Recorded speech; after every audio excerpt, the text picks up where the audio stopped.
नमस्कार दोस्तों। क्या आपने कभी सोचा है कि मृत्यु के बाद क्या होता है? आत्मा कहाँ जाती है?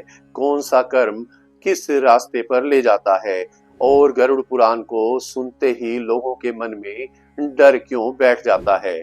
आज हम एक ही वीडियो में जानेंगे कि संपूर्ण गरुड़ पुराण का सार क्या है, सरल भाषा में, बिना डर फैलाए, सिर्फ शास्त्रों की सच्ची सीख के साथ।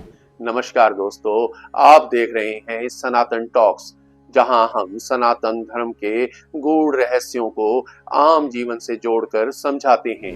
अगर आप भगवान श्री कृष्ण के भक्त हैं तो कमेंट में एक बार जरूर लिखिए, जय श्री कृष्ण। गरुड़ पुराण क्या है? हिंदू धर्म में कुल 18 महापुराण माने गए हैं और उन्हीं में से एक है गरुड़ पुराण। इसके अधिष्ठाता देव भगवान विष्णु हैं, इसलिए इसे वैष्णव पुराण कहा जाता है। गरुड़ पुराण केवल मृत्यु का ग्रंथ नहीं, बल्कि यह जीवन जीने की पूरी मार्गदर्शिका है। इसमें बताया गया है कैसे जिए, कैसे कर्म करें और मृत्यु के बाद आत्मा की क्या यात्रा होती है।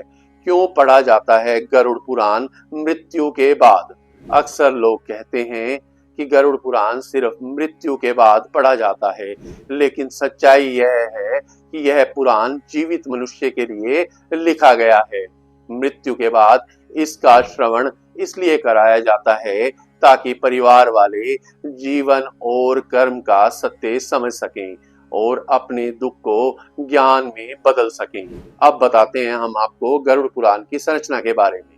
शास्त्रों के अनुसार गरुड़ पुराण में लगभग 19,000 श्लोक थे, लेकिन आज करीब 7,000 श्लोक ही उपलब्ध हैं। इस पुराण को दो भागों में समझा जाता है। पहला भाग भगवान विष्णु की भक्ति, उपासना, मंत्र, व्रत, धर्म, नीति और जीवन ज्ञान पर आधारित है।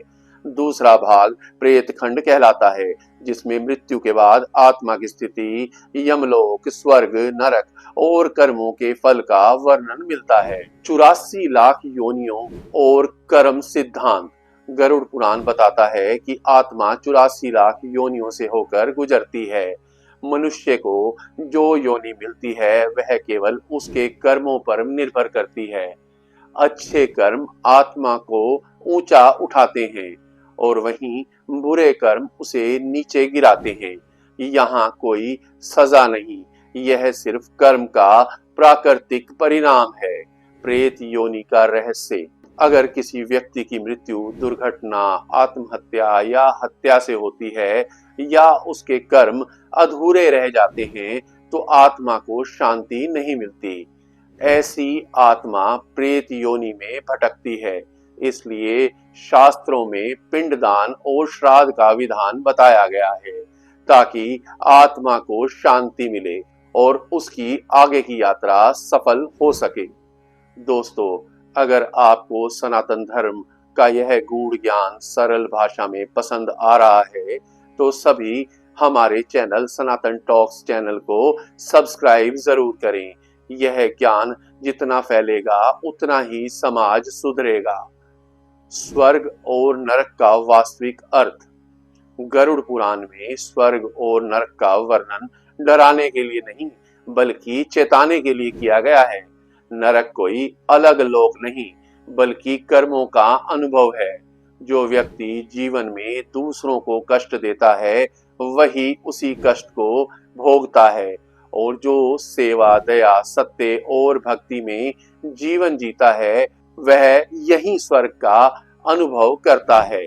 गरुड़ पुराण की सबसे बड़ी शिक्षा यह है कि यह पुराण साफ कहता है कि मृत्यु के बाद केवल आपके कर्म ही साथ जाते हैं। ना धन, ना आपका पद, ना अहंकार। माता पिता की सेवा, ईश्वर की भक्ति, सत्य आचरण और परोपकार यही आत्मा की पूंजी है। गरुड़ पुराण हमें डराता नहीं, बल्कि जगाता है। यह हमें याद दिलाता है कि जीवन का एक अवसर और हर दिन एक परीक्षा। अगर हम आज सुधर गए तो आने वाला कल सुधर जाएगा। कर्म, भाग्य और भक्ति तीनों एक ही मार्ग के 3 पड़ाव हैं। दोस्तों, भाग्य अवसर देता है, लेकिन दिशा हमारे कर्म तय करते हैं। सत्य की राह पर चलिए, भगवान श्री कृष्ण का स्मरण कीजिए और जीवन को सार्थक बनाइए। अगर यह ज्ञान आपको छू गया है तो वीडियो को लाइक अवश्य करें और कमेंट में लिखें जय श्री कृष्णा। और हमारे चैनल सनातन टॉक्स का हिस्सा बनिए हमें सब्सक्राइब करके। धन्यवाद।